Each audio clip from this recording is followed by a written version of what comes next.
Property business वाला businessman आपको एक गारंटी देकर के जा रहा है कि बिजनेस से भी बेहतर आरसीएम है। जानना चाहते हैं कैसे?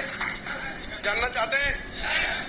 तो मैं देखो, बिजनेस से भी बेहतर आरसीएम ऐसा है कि मैंने आज के 20 साल पहले कपड़े का व्यापार शुरू करने के लिए 4 करोड़ रुपए लगा करके एक फैक्ट्री, 20 साल पहले 4 करोड़ लगा करके मैंने ये फैक्ट्री की शुरुआत की। अब फैक्ट्री ऐसे ही नहीं लग गई कि 4 करोड़ रुपए दिए इधर फैक्ट्री चालू, नहीं नहीं, ये कोई साबुन नहीं है कि पैसे दिए साबुनात में। मैंने सबसे पहले एक जमीन खरीदी। जब जमीन खरीदी तो वो जमीन खेती हरिम थी, तो उसको इंडस्ट्रियल कन्वर्ट कराना पड़ा, ऑफिसों के चक्कर काटने पड़े। फिर जब इंडस्ट्रियल की परमिशन उस पर मिली तो एक बिल्डिंग बनाई गई। बिल्डिंग बनाने के बाद उसमें मशीनें विदेश से इंपोर्ट की गई, विदेश से लोग आए, उन्होंने मशीन को इंस्टॉल किया, भारत के लोगों को उस मशीन को चलाते कैसे हैं ये सिखाया, और जब सीखे तो रॉ मटेरियल मंगाया गया और बनाया गया। अब यहीं पे बात खत्म नहीं होती है। जैसे ही कपड़ा बनने लगा तो सरकार ने कहा यार फैक्ट्री चलाओगे तो पॉल्यूशन भी होगा, प्रदूषण तो करोगे तुम, तो तुम्हें पॉल्यूशन डिपार्टमेंट की परमिशन लेके आनी पड़ेगी। उसके बाद तुम्हारे को लेबर रखोगे तो लेबर डिपार्टमेंट से परमिशन लेकर के आनी पड़ेगी। बिजली का कनेक्शन लोगे तो इलेक्ट्रिसिटी डिपार्टमेंट से तुम्हें परमिशन लेके आनी पड़ेगी, मीटर लगाना पड़ेगा, डीपी लगानी पड़ेगी, ट्रांसफार्मर लगाने पड़ेंगे, और ऐसा कई सारे डिपार्टमेंट, रिक्को डिपार्टमेंट और कई सारे डिपार्टमेंट की परमिशन लेनी पड़ी।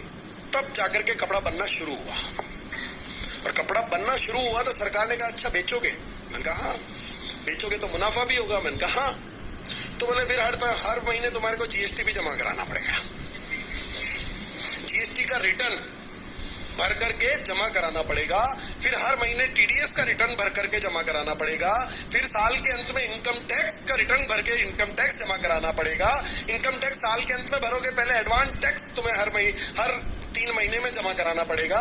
और इतना सारा करने के बाद भी काम खत्म नहीं होता, स्टाफ रखना पड़ता है, तनख्वाह बांटनी पड़ती है, बिजली के बिल भरने पड़ते हैं, और फिर रंगदारी वाले आ जाते हैं, बोले हम कहाँ जाएंगे, हमारा भी तो है भैया। लेबर कहती है हमारी भी एक यूनियन है भैया। अड़ोस पड़ोस में कोई जगराता, कोई माता जी नवरात्रा, दुर्गा पूजा, गणेश पूजा, बोले चंदा चाहिए, वो भी आ जाते हैं। फिर पड़ोस वाला थाना भी आ जाता है, बोले भैया चाय पानी तो हम भी पीते हैं। चला इतना ताम झाम झमेला करने के बाद कपड़ा बनता है, फिर उसको उधार बेचते हैं, फिर उधार को मांगने के लिए जब वापस जाते हैं तो कई तरह के ताने सुनते हैं, ट्रांसपोर्टेशन होता है, सब कुछ होता है। इतना झमेला करने के बाद जितनी इनकम मैं कमाता हूं ना, कोई ऑफिस खोल रखा है आपने? सर कोई ऑफिस खोल रखा है, कोई स्टाफ रख रखा है, कोई डिपार्टमेंट की परमिशन लेनी पड़ती है, कोई एनओसी लेनी पड़ती है, आपको कोई लेबर रखनी पड़ती है, अकाउंट्स मेंटेन करने पड़ते हैं, हिसाब किताब रखना पड़ता है, कुछ नहीं करना पड़ता। बिना किसी तामझाम झमेले के मुझसे ज्यादा पैसा आरसीएम के टॉप सीनियर लीडर्स कमा रहे हैं यार।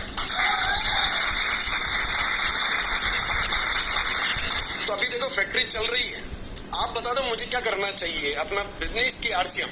आप कह रहे हो इसलिए अब मैं आरसीएम ढंग से और करूंगा, है ना? आप कह रहे हो इसलिए। और ऐसा नहीं है, आरसीएम में एक और दिक्कत होती है कि यार मुझे एक ही चीज खटकती रही उन 3 सालों में कि आरसीएम के लोग कहते हैं हम कर रहे हैं नए भारत का निर्माण। क्या कहते हैं बाबूजी? नए भारत का निर्माण। मैंने कहा यार ये कैसे करोगे तुम लोग?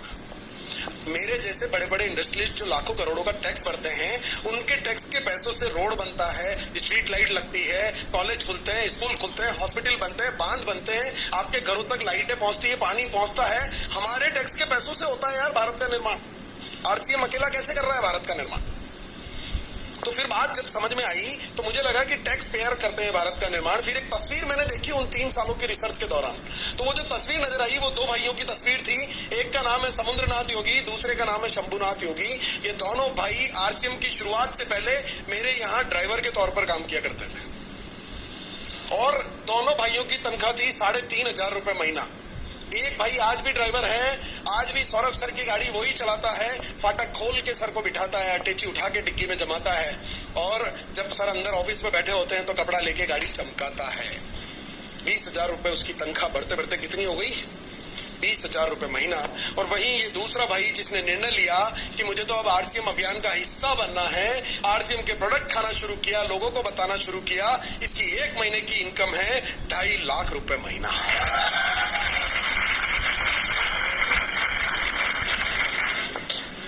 कितनी है जी? सोचो यार ड्राइवर ही रह जाता तो 20,000 7,000 तो मिलता, फिर हमारे सामने कभी बैठने की हिम्मत नहीं करता, पर आज ये समुद्रनाथ योगी डीसी सर के साथ बैठ करके चाय पीने की हिम्मत करता। पैसे के साथ साथ ये सम्मान आरसीएम आपको दिलाता है। और केवल इतना ही नहीं, अब बताओ मुझे कि कौन करता है नए भारत का निर्माण? आरसीएम की मेरे जैसे टैक्स पेयर कैसे करता है आरसीएम? मैं आपको बताता हूं कि कुछ टैक्स पेयर्स के टैक्स चुकाने से भारत का निर्माण नहीं होगा, बल्कि आरसीएम जैसी शक्ति के साथ मिलकर के भारत के प्रत्येक नागरिक को इनकम टैक्स चुकाने वाला जब हम बना देंगे तो इस नए भारत का निर्माण होगा। और इन्वेस्टमेंट कुछ पैसा लगता है जी आपका? 1 रुपए का इन्वेस्टमेंट नहीं लगता, पर मैं बिजनेसमैन आदमी, बढ़िया आदमी, मेरे दिमाग में टेंशन, साला भीख मांगने के लिए भी पहले एक चटाई और कटोरा खरीदना पड़ता है कि नहीं खरीदना पड़ता? तो ये बिना इन्वेस्टमेंट के लोग करोड़पति कैसे बन रहे हैं? साला भीख नहीं मांग सकता बिना इन्वेस्टमेंट के आदमी। पर मुझे समझ में आया कुछ तो इन्वेस्ट करना ही पड़ता होगा। मैं रिसर्च करता गया, 3 साल सोचता गया, और मेरे को समझ में आई कि आरसीएम में सक्सेसफुल होने के लिए धन इन्वेस्ट करने की नहीं, मन इन्वेस्ट करने की जरूरत होती है। और जिसने जितना मन लगा रखा है उसको उतना ही ज्यादा रिटर्न आ रहा है। आपका मन का इन्वेस्टमेंट देख लेना, जिसका मन का इन्वेस्टमेंट कम है उसको इनकम कम है। बात समझ में आ रही है जी? ये तस्वीर गौर से देखें आप, धन नहीं था इस व्यक्ति के पास लगाने को। मैं जिस एक फैक्ट्री का मालिक हूं, ऐसे ही भीलवाड़ा शहर में ये एक फैक्ट्री में कर्मचारी के तौर पर काम किया करते थे। 7-8 हजार रुपए महीना इनकी तनख्वाह हुआ करती थी, और धन नहीं था, मन था, मन लगा करके काम किया। तो आज उसी भीलवाड़ा शहर में जहां ये 7,500 रुपए महीने की नौकरी किया करते थे, उसी शहर में ये रहते हैं 25 करोड़ के मकान में। आप में से किसने मुकेश कोठारी सर का बंगला देखा है? देखा है? मैं झूठ तो नहीं बोल रहा हूं। और जितने लोग भीलवाड़ा जाएं, इस बार मुकेश कोठारी जी का बंगला जरूर देख करके आए, और जब इस बंगले के सामने खड़े हो तो अपने दिमाग में तस्वीर ये वाली याद रखना कि साला 7,000 रुपए महीने कमाने वाला व्यक्ति अगर ऐसा कर सकता है तो मैं भी